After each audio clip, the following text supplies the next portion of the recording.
الاداريين ديما عمالين يحكوا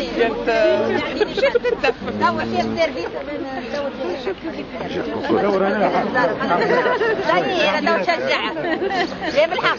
تو مثلا رئيس مصلحه واحد يسمى رئيس مصلحه ما يتمتعش بالوقود، ورئيس قسم التشريعي اللي هو ميدسان يتمتع اوتوماتيك من يهبط القرار يتمتع بالوقود. فهمتني؟ على الاقل نحن طالبين الوقود في ظل غياب السيارات الاداريه، وكواهي المديرين او معايده يتمتعوا بالسيارات الاداريه. علاش هالفرق ما بين طبي وشبه طبي واداري؟ نحن كل اسره متكامله نخدموا مع بعضنا كور واحد، معناتها نسموا كور واحد نخدموا في مؤسسه واحده.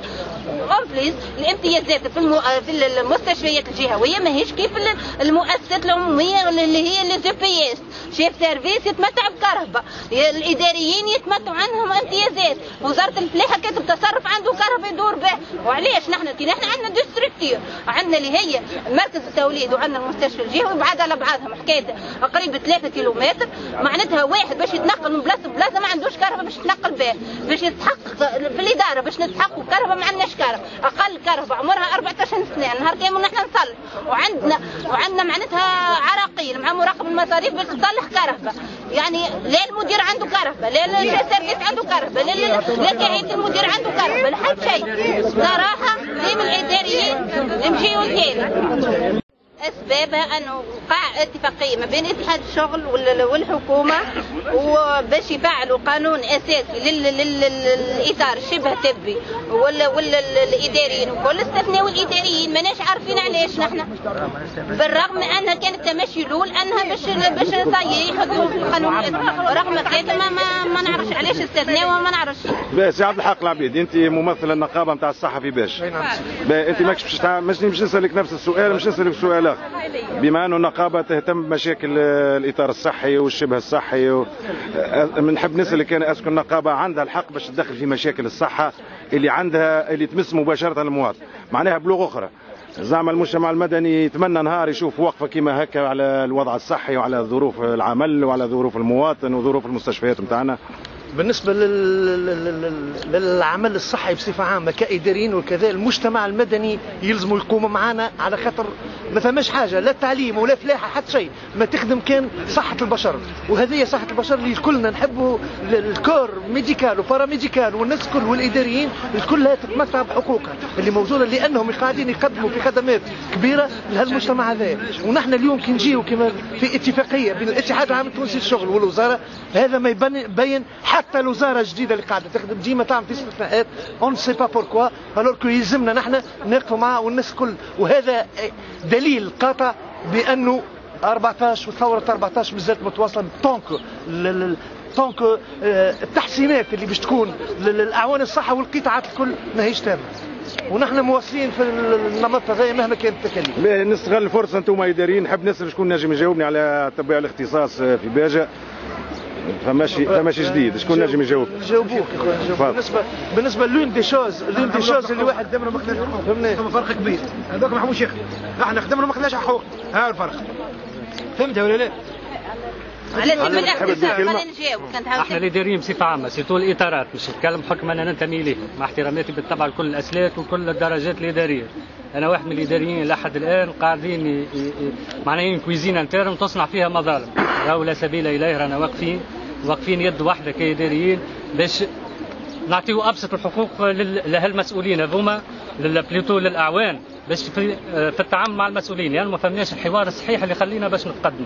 الى حد الان وقت مازال دي كيستيونير يكتبوا فيهم لقد بلغني وبلغنا، هذه لغه نحيونا راهو بلغني، ثم اثباتات اداريه ولا لا؟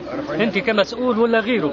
راهو ثاني حاجه في اللي جارد نشدوا فيها الاداريين، انا واحد من الناس نشد في اللي جارد ما فهمناش مع تعويض في يوم راحه، اما الفلوس ما فهمناش. يعني الطبيب ياخذ والاداري ما ياخذش. شنو موقعنا احنا من هالسوايع هذه اللي نخدموا فيها زيد.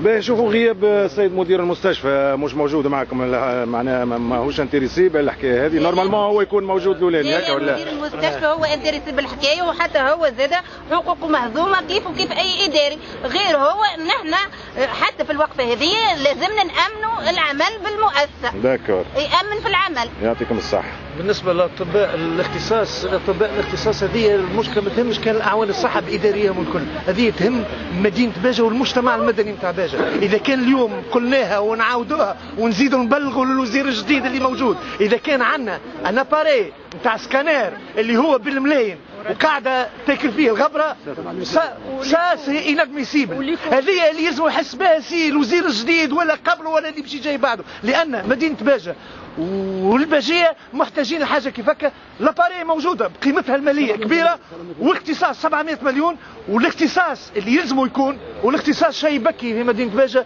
مش الاختصاص كان في لي ميدسان راديولوج، برك الاختصاص في اللي جينيكولوج، في الجراحه، في كذا، في كل جميع الاختصاصات. وهذا ما نشبك به مره اخرى اللي 14 جانفي مازال قايم والثوره لازالت مستمره. طونك المطالب هذه على الاقل على مستوى الصحه ما تنفذتش. بس الحق يقول لك اللي المجتمع المدني مستعد باش يعمل وقفه من اجل الضغط باش يوفروا طب الاختصاص. انتم الاداريين تنجموا تكونوا موجودين؟ بيان سور موجودين بقطاعاتنا الكل، حتى باللي ميدسان موجودين، بالكور باراميديكال اللي موجود، بالناس الكل، لان هذه ما تمسش كان عوان الصحه، تمس المجتمع المدني نتاع باجه.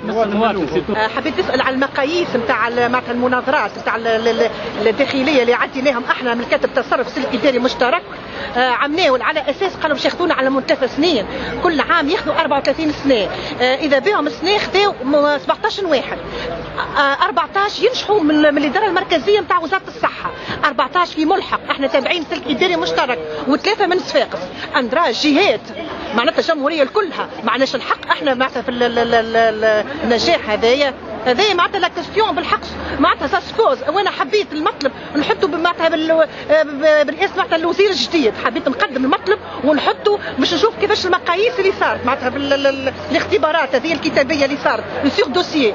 انا عندي 24 سنه خدمه وعندي 10 سنين انسيانتي معناتها في الجراد وما خديتش حظي، اور فما شكون من وزاره الصحه اقل مني معناتها في العمر